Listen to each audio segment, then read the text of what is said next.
one skill you want to master in this day and age that we live in, if you want to have an extraordinary life, it's the ability to learn rapidly. Because today, there is more opportunity to do more things, learn things, create things, experience things than any time in human history. But most people are way, way, way behind the times unless they grew up with technology and learning. So I would like to start this morning by showing you the strategy for learning. What is learning? So if we take a human being, and this will be a drawing of a human being so you can see that again I majored in art. Magnificent, isn't it? So if we take a human being and we want to be able to have them learn something, what is learning? Well, learning is the creation of, and here's the key word, of a relationship. Whenever you learn something, all you're really doing is creating a relationship between two things.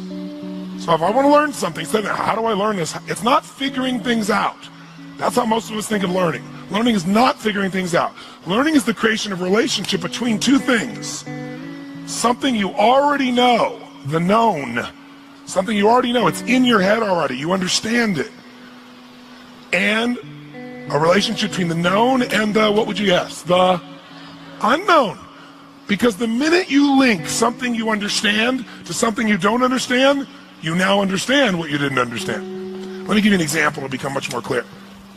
The best teachers throughout human history were teachers that used metaphors or similes. I don't know what your religious belief is, but I'm not here to tell you what to believe religiously. But I personally am a Christian, and there are a lot of great teachers, and Christ clearly is one, because thousands of years later, here are these great teachings. When Christ wanted to teach fishermen how to bring people to the Christian church, did he say, I want you to go out and be a headhunter? Did he say, I want you to go out and recruit Christians? Did he use the word recruit, yes or no?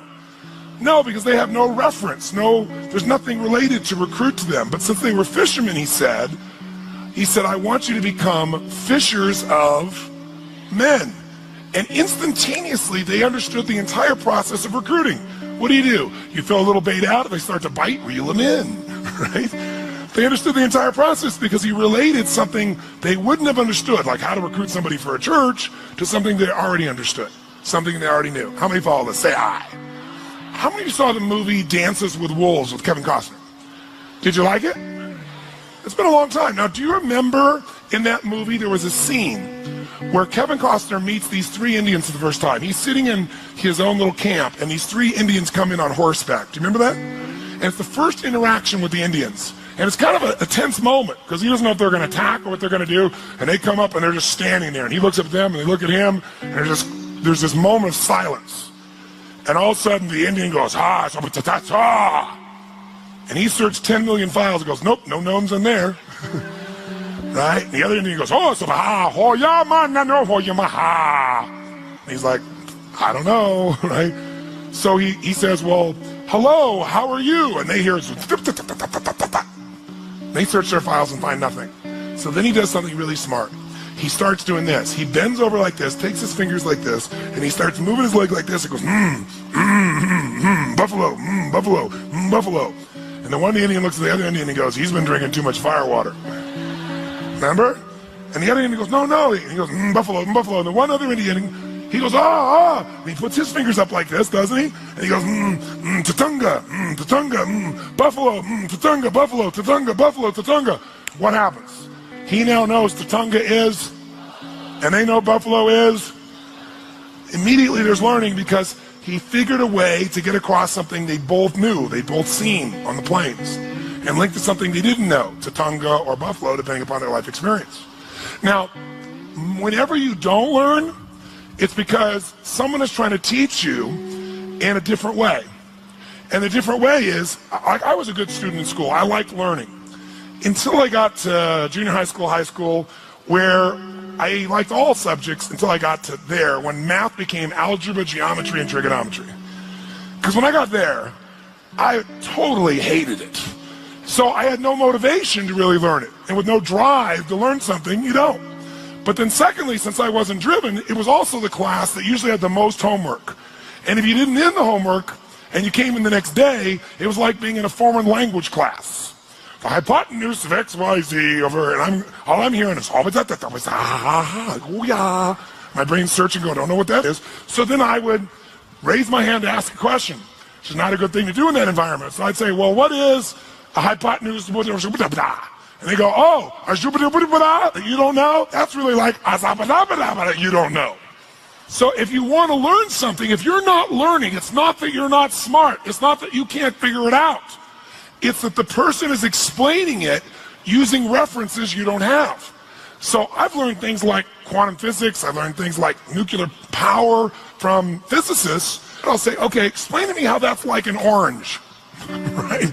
How's that at least like a solar system? Something I understand. And sure enough, once they make that linkage, you got it. You understand the relationship. You understand what things are. So this morning, I want to share with you strategies, but I'll do it by using more of a known. So why don't you write down strategies real quickly as the definition was given to us when I was learning. A strategy is a set of neurological impulses organized into a specific syntax which shapes emotional, biochemical, behavioral responses to such an extent that the stimulus response is consistent. That's how they described us what strategies were. And so we were lost about halfway through the third sentence. And so what happens is when you can't figure it out, then you go in your head, you go, I can't figure it out, what does he mean, what's going on? And then you're gone because you get out of state of being able to learn. So that's why I took 4.5 days. So I'll give you a simpler definition. A strategy is nothing but a specific way of organizing your resources. It's a specific, underline specific, it's very important, it's a specific, it isn't general. A very specific way of organizing your resources in order to, keyword, consistently get a very specific result. So it's a specific way of organizing your resources in order to consistently, not once in a while, consistently get the result you want. Now, what is a resource? Well, it depends on the environment you're using a strategy in. Is time a resource, yes or no? For getting the results you want in your life, yes or no? Is human emotion a resource? Yes, if you use anger, are you going to get different results than if you use joy? Is your physiology a resource for creating that emotion, yes or no? What about the pictures you make in your head? Is that a resource? Is what you say a resource? Words a resource, yes or no? Sure. So there's unlimited resources, but the way you organize those resources determine whether you're broke or rich. Your time, your mental focus, your attitude, the way you work or don't work, where you spend money or don't spend money. See, it's not can you be rich or poor, it's your strategy. The problem is most people are unaware of what their strategy is. Most people have an excellent strategy for having too much month at the end of the money. Excellent strategy, and it's very effective, and it consistently produces that result, doesn't it? How many have ever mastered that strategy in your past? Say aye. But if you organize your resources differently, can you always have an abundance of money, yes or no? Sure can, but it starts with the resources, what's going on here and here, because that's what determines all your other behavior. If we change your mental and emotional pattern, it'll change the way you earn, it'll change the way you spend, it'll change the way you do everything. So the ultimate strategies are mental and emotional, because they shape everything else. See, if you're fit or fat is a strategy. You may not be doing it consciously, but there's some way you specifically organize what you eat, when you eat, how much you eat, whether you move or not, how you move, how you sleep. See, all those things determine whether you're fit or fat, whether you got low energy or high energy. Are there specific ways of organizing your resources, of what you focus on, what you breathe, how you feel, how you move, how you eat, that will consistently cause you to have low levels of energy, or even better, are there strategies of dis-ease, that if you consistently do this, you can count on having disease in your body, yes or no? Are there strategies of energy and health, yes or no? We're going to focus on those tomorrow.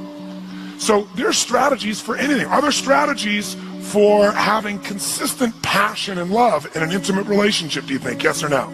And are there strategies that will cause you to constantly be pissed off or sad? Yes, focusing on yourself as a focus tool is an example. Using your body in a certain way, thinking about things in a certain way.